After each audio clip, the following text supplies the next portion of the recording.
video, I'm going to show you one more way to use bulk create, and this is especially important if you are starting to get ready for back to school stuff, or you're thinking about how can I make my life a little bit easier, especially in the mornings. So in this example, we're looking at a daily slide. So I've got a daily slide for a 6th grade English class, let's say.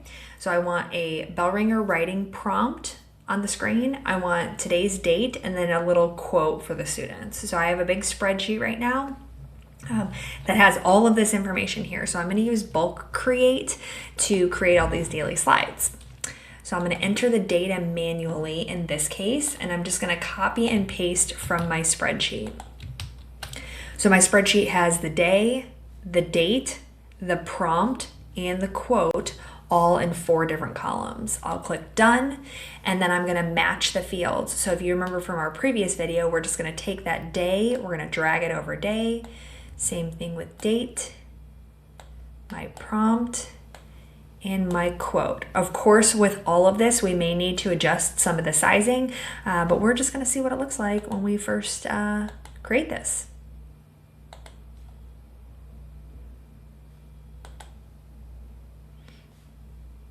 So my daily slides here are pretty much created. The one thing that I know here is that I have to just adjust the sizing on the line.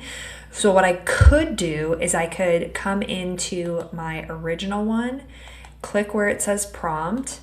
I'm going to adjust the line sizing, which isn't going to make a huge difference right now because I don't have any text in there, but I'm going to do that for that one.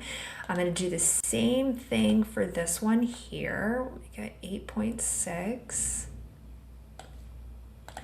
And then I'm going to create 18 designs again. And let's see if it did a better job this time.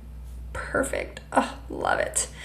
Just a couple adjustments that I'll need to make here, but I can see I have basically the entire month of August already set out for me. And all I have to do is just make a few minor adjustments to the spacing and things like that. But I'm ready to go for back to school. So hope you enjoyed this tip. Thanks for watching.